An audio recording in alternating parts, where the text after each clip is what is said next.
عن سعد بن أبي وقاص رضي الله عنه قال: جاءني رسول الله صلى الله عليه وسلم يعودني عام حجة الوداع من وجع اشتد بي، فقلت: يا رسول الله، قد بلغ بي من الوجع ما ترى، وأنا ذو مال ولا يرثني إلا ابنه، أفأتصدق بثلثي مالي؟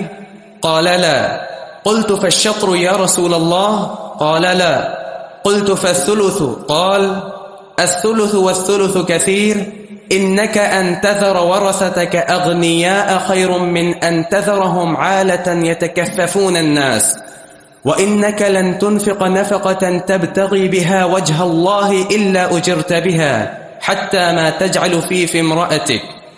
قال: فقلت: يا رسول الله، أخلف بعد أصحابي؟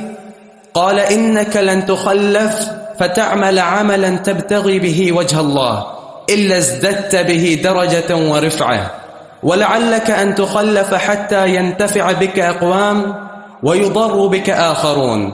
اللهم أمض لأصحابي هجرتهم ولا تردهم على أعقابهم. لكن البائس سعد بن خولة يرثي له رسول الله صلى الله عليه وسلم أن مات بمكة. اس حدیث میں وصیت کی حد بندی کی گئی ہے کہ وصیت جو ہے انسان کر سکتا ہے اپنے مال میں، لیکن وہ 1/3 مال سے زیادہ نہ ہو. 1/3 مال سے زیادہ نہ. مثلا اس کا مال 300 روپے ہے تو 100 روپے میں وصیت کر سکتا ہے، 100 روپے کی. یہ بہتر ہے اس سے کم ہو.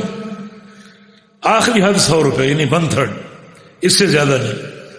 چنانچہ اس حدیث کے راوی جناب سعد بن وقاص رضی اللہ عنہ، نبی علیہ السلام کے عظیم شان صحابی، اللہ کے پیارے پیغمبر کے فارس، چوٹی کے شاہ سوار اور چوٹی کے مجاہد، اور ان کی منقبت یہ ہے کہ اللہ کی راہ میں میدان جہاد میں سب سے پہلا تیر جو ہے جناب سعد نے چلایا تھا. 10 میں سے 1 اور 6 میں سے 1. یہ بھی آپ کی فضیلت ہے. 10 میں سے 1 سے مراد یہ ہے کہ وہ 10 صحابہ جن کو دنیا میں جنت کی بشارت دی گئی، ان میں ایک سعد بن وقاص بھی. اور 6 میں سے 1 اس سے مراد یہ ہے کہ امیر عمر رضی اللہ عنہ فوت ہونے سے قبل ایک شورا بنا گئے تھے 6 صحابہ کی. یہ شورا اگلے امیر کا انتخاب کرے گی، چاہے وہ ان میں سے ہو یا کسی اور کا انتخاب کرے. ان 6 ارکان میں سے ایک رکن جناب سعد بھی تھے. یہ ان کے مناقب میں یہ بات شامل اور داخل ہے. اور بڑے عظیم صحابی تھے، اور فارس کی فتوحات میں ان کا ایک نمایاں کردار تھا. کسریٰ کی کمر توڑنے میں ان کا نمایاں کردار تھا. یہ اللہ کے پیغمبر کے شاہ سوار تھے. یہ سعد بن وقاص رضی اللہ عنہ فرماتے ہیں کہ جاءنی رسول اللہ صلی اللہ علیہ وسلم یعودنی عام حجۃ الوداع. جب وہ حج کرنے حجۃ الوداع کرنے گئے، جو نبی علیہ السلام کا جو حج تھا 10 ذو الحجہ میں، جس کے بعد آپ کا انتقال ہو گیا، حج کرنے گئے تو میں وہاں بیمار پڑ گیا. نبی علیہ السلام میرے پاس تشریف لائے، یعودنی میری بیمار پرسی کے لیے. من وجع اشتد بہ، مجھے بڑی تکلیف تھی، بڑی سخت تکلیف، شدید ترین تکلیف لاحق تھی، اور چلنے پھرنے سے معذور ہو چکا تھا.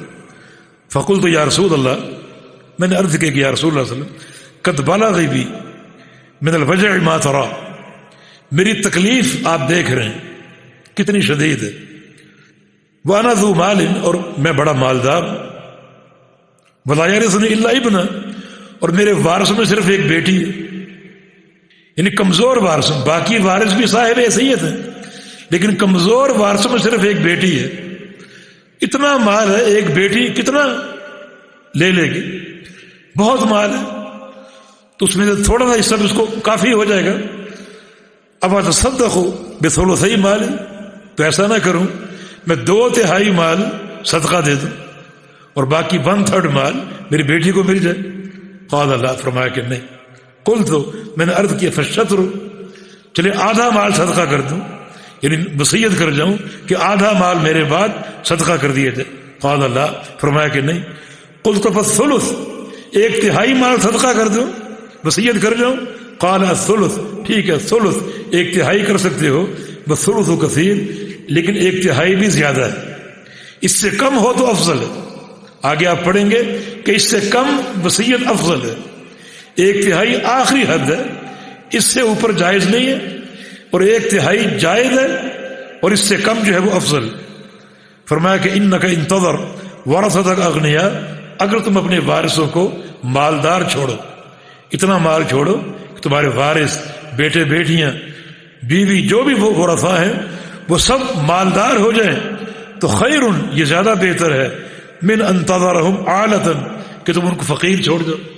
یتکففون الناس، لوگوں سے بھیک مانگتے پھر، یتکففون کفن سے ہاتھوں کو پھیلاتے پھرے اور بھیک مانگتے پھرے، اپنے ورثاء کو مالدار چھوڑ کے جاؤ، یہ تمہارے لیے زیادہ بہتر ہے بجائے اس کے کہ وہ بھیک مانگتے پھریں.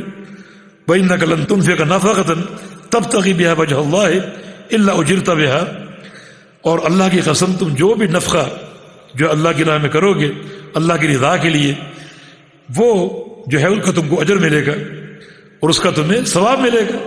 یہ نہ سمجھو کہ اگر وارثوں کو مال مل گیا تو اس کا ثواب نہیں ملے گا. فرمایا نہیں، اس کا ثواب بھی ملے گا. حتی ما تجعل فی امرأتک، حتیٰ کہ اگر اپنی بیوی کے منہ میں لقمہ ڈالو گے اس کا بھی ثواب ملے گا.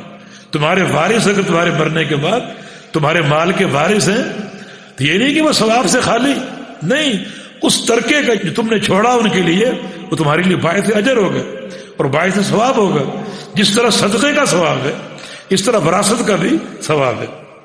قال فقلت یا رسول اللہ اخلف بعد اصحابی، یعنی وہ موضوع ختم ہو گیا جس سے حاصل یہ ہوا کہ وصیت کرنے والا اپنے کل مال میں سے 1/3 مال کی وصیت کر سکتا ہے، بہتر ہے کہ اس سے کم ہو. آگے ایک نئی بات انہوں نے کی، یا رسول اللہ صلی اللہ علیہ وسلم اخلف بعد اصحابی، کہ میں اپنے دوستوں اپنے ساتھیوں کے بعد پیچھے چھوڑ دیا جاؤں گا. اس سے کیا مراد؟ اس سے مراد ہے کہ مجھے بڑی تکلیف لاحق ہے، جو چلنے پھرنے سے معذور ہوں. اب میرے دوست ساتھی جو مہاجرین ہیں وہ حج کر کے چلے جائیں گے مدینہ واپس، اور میں مکہ میں رہ جاؤں گا. جو صحابہ جو ہجرت کر چکے تھے اب ان کا ہدف یہی تھا، ہدف حیات یہ تھا کہ ہماری اب یہ زندگی کی سانسیں مدینہ میں گزرے. مکہ ہم چھوڑ چکے ہیں دین کی خاطر اور اللہ کی رضا کی خاطر، اب مکہ میں ہم نہیں رہنا چاہتے. اور ویسے بھی جو ہجرت کا اصول ہے وہ یہ ہے، آپ ہجرت کر کے چلے گئے اللہ کی رضا کے لیے، اب آپ اپنی اس جگہ واپس نہیں آ سکتے. اگر آئے اور 3 دن سے زیادہ آپ وہاں رکے ہجرت ٹوٹ جائے گی، الا یہ کہ کوئی وجہ ہو. جیسے نبی علیہ السلام صحابہ کے ساتھ 2 دفعہ مکہ آئے، ایک دفعہ فتح مکہ کے موقع پر زیادہ ٹھہرنا پڑا اور ایک دفعہ حج کے موقع پر زیادہ ٹھہرنا پڑا. لیکن اس کے علاوہ اگر کوئی مہاجر اپنے ہجرت کی سرزمین پر آتا ہے واپس، جیسے مکہ آئے کسی کام کی غرض سے، تو 3 دن کے اندر اس کو لوٹنا پڑے گا ورنہ اس کی ہجرت ٹوٹ سکتی. اب صحابہ کا مقصد یہ تھا کہ ہماری ایک ایک سانس مدینے میں گزرے، اس مقام پر گزرے جس مقام کو ہم نے اللہ کی رضا کے لیے اختیار کی. سعد بن ابی وقاص کو غم یہ تھا کہ میں چل پھر نہیں سکتا، میرے دوست چلے جائیں گے حج کر کے اور میں یہاں اکیلا رہ جاؤں گا اس سرزمین پر جس کو میں اللہ کی رضا کے لیے چھوڑ چکا ہوں. تو مجھے اس کا صدمہ ہے، ایسا نہ ہو کہ یہاں رہ جاؤں اور یہیں میری موت واقع ہو جائے. رسول اللہ صلی اللہ علیہ وسلم نے فرمایا انک لن تخلف، سعد نہیں، ہرگز نہیں، تم نہیں چھوڑے جاؤ گے، تم ضرور جاؤ گے، صحت مند ہوگے اور مدینے ضرور جاؤ گے.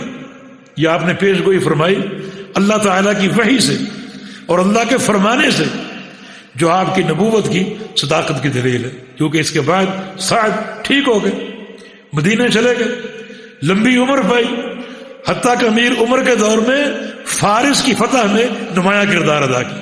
کیونکہ رسول اللہ نے فرمایا فتعمل عملا، تم عمل بھی کرو گے، تبتغی بھی وجہ اللہ، اسے اللہ کی رضا تلاش کرو گے، الا ازددت به درجۃ برفعت، تو اللہ تعالیٰ اس عمل کے بدلے تمہارے درجات کو بلند کرے گا اور تم کو رفعت عطا فرمائے گا. یعنی تمہاری زندگی لمبی ہوگی، تم کو اللہ تعالیٰ نیک اعمال کی توفیق دے گا، اور جو عمل تم اللہ کے چہرے کے لیے اور اس کے حصول کے لیے کرو گے اللہ اس کو قبول کر کے تم کو رفعت اور درجات کی بلندی عطا فرمائے گا، اور قیامت کے دن وہ عمل تمہارے درجات علا کا باعث بنے گے. ولعلک ان تخلف، اور شاید تم بہت پیچھے چھوڑ دیے جاؤ، یعنی تمہاری عمر لمبی ہو، تمہارے دوست آہستہ سے چلے جائیں اور تم دنیا میں پیچھے رہ جاؤ اور تمہاری زندگی لمبی ہو حتی ینتفع بک اقوام، اتنی لمبی ہو کہ بہت سی قومیں تم سے فائدہ اٹھائیں، ویضر بک آخرون، اور بہت سے لوگ تمہارے ذریعے نقصان پائیں۔ نقصان سے مراد تمہارے دشمن، کہ اس قدر تم جہاد کرو کہ دشمنوں کی تم کمر توڑ دو۔ اور واقعتاً کمر توڑی، کسریٰ کی کمر توڑنے میں جناب سعد کا نمایاں کردار تھا، اور پیغمبر علیہ السلام کی ساری پیش گوئیاں حرف بحرف پوری ہو رہی۔ اللہ کے سچے رسول، یہ صدق نبوت کی علامت ہے۔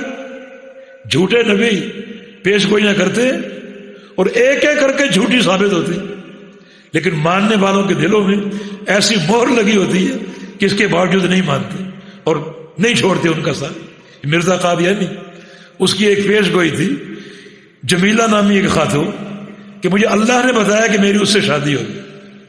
اس کے اہل خانہ پر زور دے رہا کہ میری اس سے شادی کر دو، اللہ نے وحی کے ذریعے آگاہ کیا، اور اگر شادی نہ کی تو اللہ نے بتایا کہ میں اس پورے خاندان کو تباہ و برباد کر دوں۔ انہوں نے انکار کر دیا کہ تو ایک بہروپیہ، شعبدہ باز، ایک فضول آدمی، تیرے نکاح میں اپنی بیٹی دے، اس کی شادی کہیں اور ہوگی۔ اب وہ پیش گوئی کہاں گئی کہ اللہ نے فرمایا کہ تیری شادی جمیلہ نامی خاتون سے ہوگی، اس کی شادی کہیں اور ہوگی۔ لوگوں نے پوچھا کہ آپ کی پیش گوئی تو یہ تھی، اب کیا فرماتے ہیں؟ نہیں، ہوگی ضرور، یہ شخص جس سے اس کی شادی ہوئی ہے یہ مرے گا، تباہ و برباد ہوگا، حتیٰ کہ یہ خاتون میرے نکاح میں ہے۔ لیکن ایسا نہیں ہوا، وہ شخص پوری زندگی جیا، پوری زندگی، اور اس کی زندگی میں اس کا انتقال نہیں ہوا۔ اب پھر کسی نے کہا کہ اب یہ معاملہ آپ کی دوسری پیش گوئی پہ جھوٹی ہوگی، تو کہتا ہے کہ ہوگی ضرور، چاہے قیامت کے دن۔ جھوٹ پہ جھوٹ، جھوٹ پہ جھوٹ، لیکن آفرین ہے اس کو نبی ماننے والوں پر کہ ان جھوٹوں کے باوجود وہ اس کا ساتھ نہیں چھوڑ، اس کا ساتھ نہیں چھوڑ۔ اور یہ صادق المصدوق محمد رسول اللہ صلی اللہ علیہ وسلم ایک ایک پیش گوئی ہر بار پوری ہو رہی۔ اللہم امدر اصحابی ہجرتہم ولا تردہم علی اعقابہم، یا اللہ میرے ساتھیوں کے، میرے صحابہ کی ہجرت کو پورا فرما دے۔ یہ میرے صحابہ کی خواہش ہے۔